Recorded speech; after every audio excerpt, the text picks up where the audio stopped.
Hello friends, welcome back to my channel. In this video, we will study question number 4 remaining parts of exercise 3.2 from class 10th NCERT. Previous video में हम इस question का first part already कर चुके हैं, तो आप please उसे पहले कर लें और फिर remaining second, third, fourth part हम इस वीडियो में कवर करेंगे. So question is same, which of the following pairs of linear equations are consistent और inconsistent? If consistent obtain the solution graphically. तो आपको चेक करना है कि कौन से सोल्यूशन कंसिस्टेंट है या inconsistent. Consistent means at least one solution भी आएगा तो वो कंसिस्टेंट होगा, राइट? और जो अगर कंसिस्टेंट है तो उसके सोल्यूशन आपको ग्राफिकली फाइंड आउट करने हैं. Okay, so this is the part x minus y equals to 8, 3x minus 3y equal to 16. तो सबसे पहले आप क्या करेंगे, a1 upon a2, b1 upon b2 and c1 upon c2 की रेशियोज की वैल्यूज निकालेंगे, देन कंडीशंस को चेक करेंगे. So first of all compare these equation with the general equation. Okay, but before that आप देखें यहाँ पे इक्वल टू के बाद में कांस्टेंट टर्म है, सेम यहाँ पे भी इक्वल टू के बाद में कांस्टेंट टर्म है, तो आप उसको लेफ्ट हैंड साइड में शिफ्ट कर लेंगे. सो ये हो जाएगा x minus y minus 8 equal to 0. Likewise यहाँ हो जाएगा 3x minus 3y minus 16 equal to 0. अब आप कंपेयर करेंगे फर्स्ट इक्वेशन को a1x plus b1y plus c1 equal to 0. Likewise इस इक्वेशन को भी करेंगे एंड कोफिशिएंट्स की वैल्यू लिखेंगे. सो यहाँ जब आपने कंपेयर किया तो a1 क्या आया, that is coefficient of x. सो यहाँ पे कोफिशिएंट ऑफ x कुछ नहीं है, दैट मीन्स 1 है. So here a1 is 1. b1 is equals to y के साथ भी कोई नंबर नहीं है, that means 1, but here it is minus sign, so you will write minus 1. And c1 is constant which is minus का 8. Likewise यहाँ compare किया तो a2 is coefficient of x in this equation which is 3. b2 is coefficient of y which is minus 3 and c2 is minus का 16, right?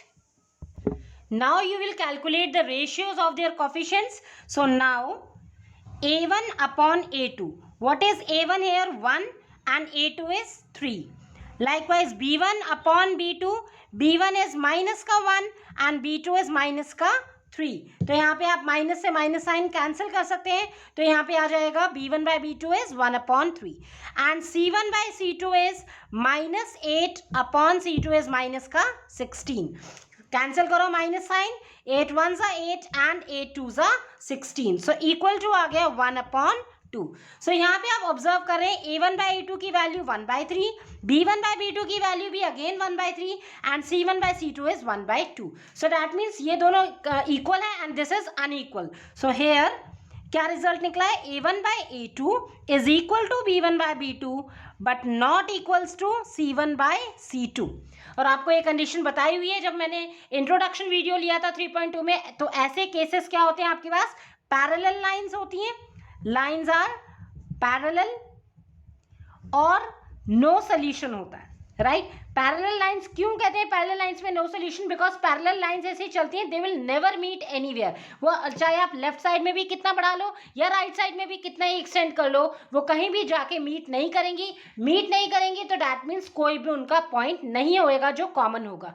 सो कोई common point नहीं है, that means there is no solution. So no solution means inconsistent.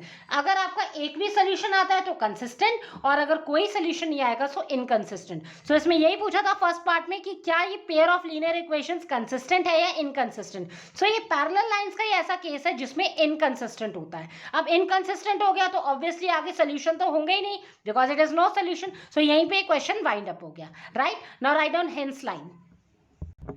Since the two lines have no solution, दोनों lines का कोई solution नहीं आया because parallel lines का केस है. So therefore given pair of linear equations are inconsistent. तो यहीं पे ये क्वेश्चन वाइंड अप हो गया बिकॉज कंसिस्टेंट होता है तभी ग्राफिकली आप सोल्यूशन फाइंड आउट करते हो, right? Now moving on to third part. So these are the pair of linear equations given. इसमें आप ऑब्जर्व कर रहे हैं जो कांस्टेंट है वो ऑलरेडी आपका लेफ्ट हैंड साइड में equal to 0, that mean standard form में. सो आपको इक्वेशन को रीराइट नहीं करना है, just directly compare it with general equation which is a1x plus b1y plus c1 equal to 0, और सेकेंड इक्वेशन को कंपेयर करेंगे a2x plus b2y plus c2 equal to 0 से. मैं यहाँ पे COMP डॉट लिख देती हूँ, तो ये वर्ड है कंपेयरिंग, ठीक है? आप पूरा सेंटेंस लिख लेना, कंपेयरिंग विद, पूरा वर्ड लिख लेना, comparing with this and comparing with this general equation. So जब हम कंपेयर करेंगे, so here a1 is equals to coefficient of x which is 2, b1 is coefficient of y, y के आगे कोई number नहीं है, तो आपको पता है जब कोई नंबर नहीं होता that means you will write 1, and C1 is equals to constant which is minus का 6. सो यहाँ पे कंपेयर कर लो. हेयर A2 कितना हो जाएगा 4 कॉमा B2 इज माइनस का 2 एंड C2 इज माइनस का 4.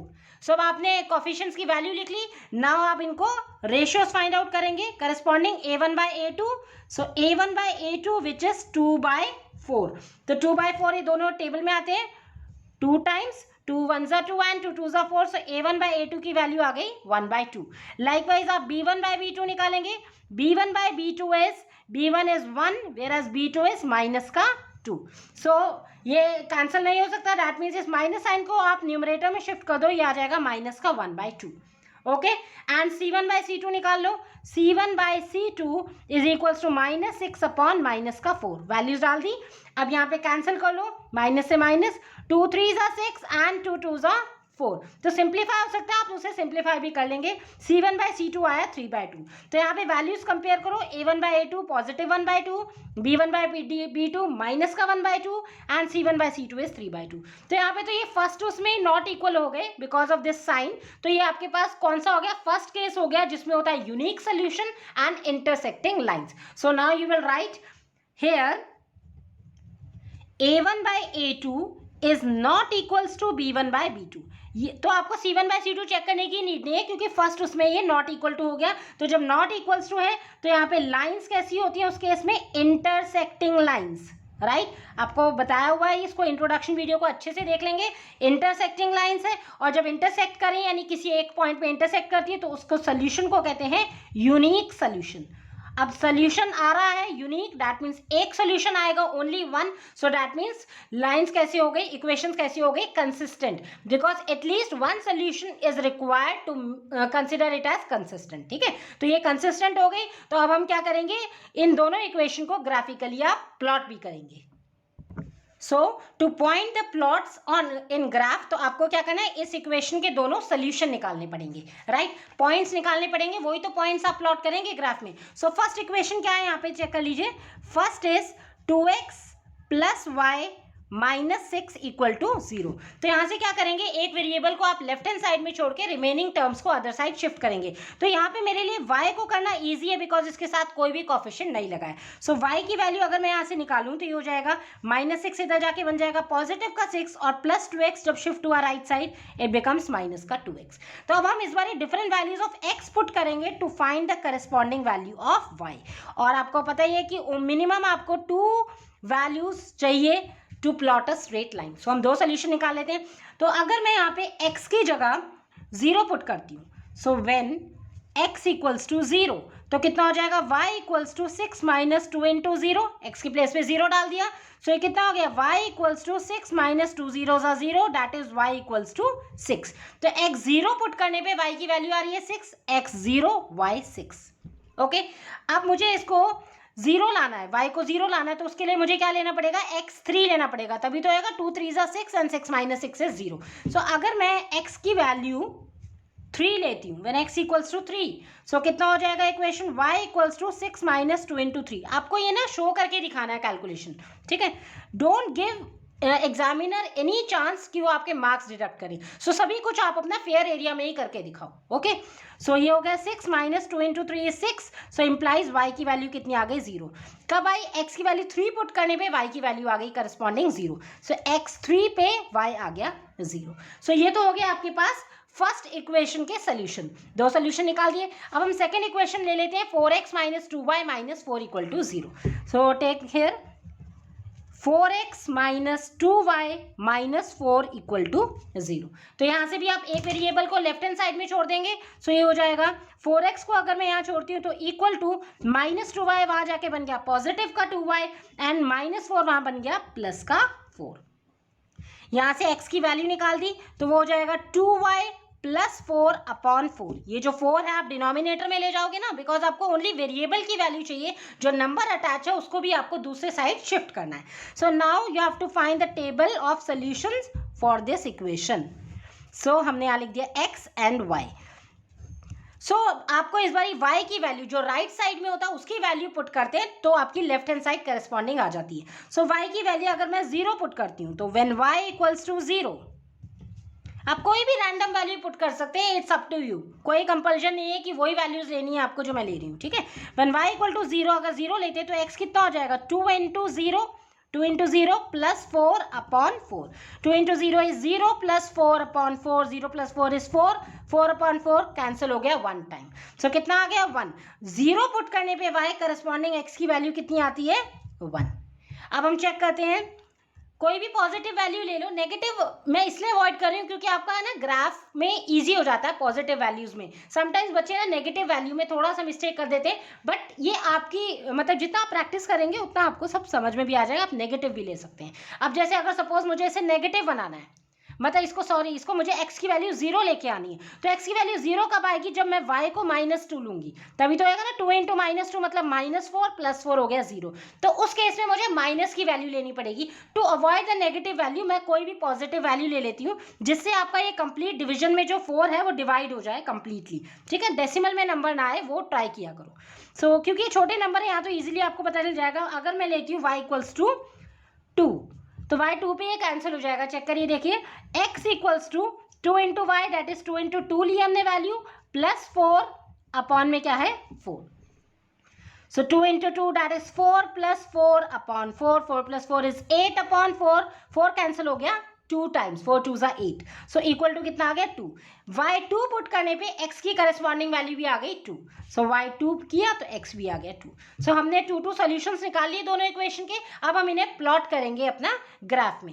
अब ग्राफ में प्लॉट करने के लिए भी सबसे पहले आप यहाँ चेक करो, क्योंकि हमने x और y की पॉजिटिव वैल्यूज ली है तो आप ओनली पॉजिटिव एक्सिस ही शो करोगे, x एंड y बोथ की। x में मैक्सिमम है आपके पास 0 3 1 2 में 3 तक जाना है, और y में मैक्सिमम आपको 6 तक जाना है। तो ये पॉइंट्स प्लॉट कर लो पहले।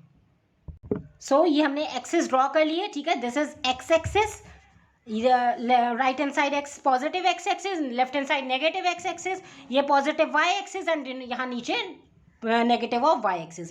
बिकॉज नेगेटिव में नहीं लिया तो हमने इसको यहीं पे क्लोजर दे दिया है और पॉजिटिव ले लिया। सो एक्स पहला हमने पॉइंट प्लॉट करते हैं, एक्स 0 वाई 6, एक्स 0 हो गया वाई 6 है, दैट मीन्स वाई एक्सिस पे ही पॉइंट आएगा, बिकॉज एक्स तो ओरिजिन है 0 पे ही है, तो एक्स 0 वाई 6, वाई लाइन ये है 6 पे, तो this is the point 0,6, right. Second क्या है, x3 y0, अब हॉरिजॉन्टल यानी कि x एक्सिस पे 3 है, y 0 है, तो y 0 वो तो ओरिजिन पे रहेगा, x3 मतलब 3 स्टेप्स आपको जाना है, हियर इट इज x3, 0। अब आप इन दोनों को ज्वाइन कर लो एंड इक्वेशन की लाइन लिख लो, राइट। तो ये स्ट्रेट लाइन ज्वाइन कर लिया और equation is 2x plus y minus 6 equal to 0। अब हम सेकेंड इक्वेशन में देखते हैं क्या पॉइंट्स है। सेकेंड इक्वेशन में है x1 y0, x1 है y0 है, दैट मीन्स x एक्सिस पे आएगा, पॉजिटिव x एक्सिस पे x1 y0, here it is 1,0। Second point क्या है, x2 y2, x भी 2 है y भी 2 है, यानी हॉरिजॉन्टल 2 स्टेप्स एंड वर्टिकल भी ऊपर 2 स्टेप्स, यानी कि this is the point x2, y2। अब इनको ज्वाइन कर लो दोनों पॉइंट्स को और इक्वेशन को लिखो। सो ये हमने ज्वाइन कर दिया, equation is 4x minus 2y minus 4 equal to 0। और अब ये दोनों लाइंस एक पॉइंट पे इंटरसेक्ट करी, ये पॉइंट क्या है 2,2। So this is the required solution. बोला है ना क्वेश्चन में, अगर कंसिस्टेंट है तो सोल्यूशन ग्राफिकली ऑब्टेन करो, तो ग्राफिकली सोल्यूशन क्या आ गया 2,2। So this is our required solution. x is 2, first होता है x कोऑर्डिनेट, सेकंड होता है y coordinate. So x2 equals to x2 and y2 is the required solution of this equation. आप इसको वेरीफाई भी कर सकते हैं, बिकॉज वेरीफाई करने से क्या हो जाएगा, आपको एग्जाम में भी पता चल जाएगा आपने जो सोल्यूशन किया है वो करेक्ट है। तो हम वेरीफाई भी करके दिखाएंगे and write down hence line that clearly these two lines intersect at this point 2,2, so these are the required solutions. Okay, so clearly the two lines intersect at 2,2, 2,2 पे दोनों लाइंस इंटरसेक्ट हो रही हैं, this point. Okay, so hence x equals to 2 and y equals to 2 is the solution of the given equation. अब आप ये जो solution है इसको verify भी कर सकते हैं। तो आप क्या करेंगे, जो values आई है x and y की आप put करेंगे लेफ्ट हैंड साइड में, अगर equal to 0 that means right hand side के इक्वल आ रहा है तो आपका आंसर वेरीफाई भी हो जाएगा। तो फर्स्ट केस में फर्स्ट इक्वेशन क्या थी आपके पास, 2x plus y minus 6 equal to 0। तो यहाँ पे फर्स्ट में क्या है 2x प्लस वाई माइनस 6, ठीक है, पहले लेफ्ट हैंड साइड कंसीडर करेंगे, इक्वल टू 0 तो आके वेरीफाई हो जाएगा। सो x की जगह 2 एंड y की जगह 2 पुट करेंगे तो हो जाएगा 2 into 2 plus y is again 2 minus 6। So 2 2 ज़ा 4 प्लस 2 माइनस 6, पहले प्लस प्लस को ऐड किया, 4 plus 2 is 6 minus 6 which is equal to 0। तो 0 मतलब कि RHS के इक्वल हो गया, RHS 0 था राइट हैंड साइड, तो ये आपका वेरीफाइड हो गया। लाइकवाइज आप सेकेंड इक्वेशन को देख लो, क्या है यहाँ पे। Second equation is 4x minus 2y minus 4 equals to 0। So x के प्लेस में क्या पुट करना है 2, सो हो जाएगा 4 इंटू 2 माइनस वाई की प्लेस पे 2, 2 इंटू 2 माइनस 4 इक्वल टू 0। 4 2 ज़ा 8 माइनस 2 2 ज़ा 4 माइनस 4 इक्वल टू 0। पहले माइनस माइनस को सॉल्व कर लो, because minus minus is plus, but sign रहेगा माइनस का, इंटीजर्स का रूल है। सो 8 माइनस 8 हो गया, 4 plus 4 8, sign minus, and 8 minus 8 किसके इक्वल टू आ गया 0 के, तो ये इक्वल टू 0 पहले मत लिखो, इक्वल टू के 0 आ गया, दैट मीन्स ये RHS के इक्वल आ गया। RHS 0 ही तो था राइट हैंड साइड, सो ये यहाँ पे आपने क्या कर दिया, वेरीफाइड ऑल्सो। सो इससे आपको पता चल गया कि ये जो आपके सोल्यूशन है बिल्कुल करेक्ट है, राइट। इसी टाइप का क्वेश्चन आता है एग्जाम में, these are very simple question, जितनी बार आप लिख के प्रॉपर सोल्यूशन की प्रैक्टिस करेंगे सो आपको अच्छे से समझ में आ जाएगा, right. Now moving on to last part, fourth one. So these are the pair of linear equations given. Already आपका कांस्टेंट लेफ्ट हैंड साइड में इक्वल टू 0 फॉर्म में दोनों इक्वेशन में, सो डायरेक्ट आप कंपेयर करेंगे इसे जनरल इक्वेशन से। So firstly आपने इस इक्वेशन को कंपेयर किया a1x plus b1y plus c1 equal to 0 से। सो x का coefficient is a1, that is here a1 is 2, y का coefficient is b1, so b1 is minus का 2 and c1 is constant which is minus 2 again. Likewise यहाँ पे a2 b2 c2 निकालेंगे, a2 is x का coefficient which is 4, b2 is y coefficient which is minus का 4 and c2 is constant which is minus का 5। आपको science का बहुत ध्यान रखना, अगर आपने साइन लगाने में गलती कर दी तो आपका आंसर डेफिनेटली रॉन्ग आएगा। ओके, नाउ अब हम कैलकुलेट करेंगे दोनों के ratios a1 by a2। a1 by a2 is 2 by 4, a1 is 2 while a2 is 4, cancel कर लो, 2 1 ज़ा 2 and 2 2 ज़ा 4, सो कितना आ गया 1/2। अब हम b1 by b2 निकालेंगे, b1 by b2 is b1 is minus का 2 एंड b2 is माइनस का 4, सो माइनस से माइनस साइन कैंसिल, 2 के टेबल में 2 1 ज़ा एंड 2 2 ज़ा 4, सो कितना आ गया b1 by b2 is 1/2। अब हम देखेंगे c1 by c2, c1 is minus का 2 एंड c2 is माइनस का 5, तो यहाँ से क्या है न्यूमरेटर डिनोमिनेटर से दोनों साइन कैंसिल हो गए। सो कितना आ गया आपके पास, क्योंकि ये दोनों ही प्राइम नंबर्स है टेबल में नहीं आएंगे, सो 2/5 इज c1 by c2। सो यहाँ से क्या ऑब्जर्व किया, a1 by a2 की वैल्यू आई 1/2, b1 by b2 is 1/2 and c1 by c2 is 2/4 5। सो दोनों यहाँ पे ये इक्वल है, so here a1 by a2 is equal to b1 by b2 but not equals to c1 by c2। तो ये कंडीशन जैसे आपने सेकेंड पार्ट में किया था इसके, तो कौन सी कंडीशन होती है, पैरेलल लाइंस। पैरेलल लाइंस मतलब लाइंस कहीं भी इंटरसेक्ट नहीं करेंगी। अब इंटरसेक्ट ही नहीं करेंगी, राइट, इंटरसेक्ट नहीं करेंगी तो यानी कि कोई सोल्यूशन नहीं होगा, सो नो सोल्यूशन। और जब कोई सोल्यूशन ही नहीं है सो क्या कहेंगे हम, these pair of linear equations are inconsistent. Consistent means at least एक भी सोल्यूशन आ जाए तो कंसिस्टेंट, और अगर कोई सोल्यूशन नहीं आ रहा है that means inconsistent. Thus, the given equations has no solutions, that is inconsistent. Alright? So, this was all about in this video. हमने 3 parts इस वीडियो में कवर करे हैं, second, third and fourth. First part हम already previous video में कर चुके हैं, राइट। आई होप आपके डाउट्स क्लियर हो गए होंगे, बट स्टिल आप कहीं भी स्टक हो रहे हैं then you can definitely ask to me in comment section, I will reply there. And guys please like, share and subscribe the channel and do hit the notification bell for my daily video updates. Thanks for watching and stay tuned.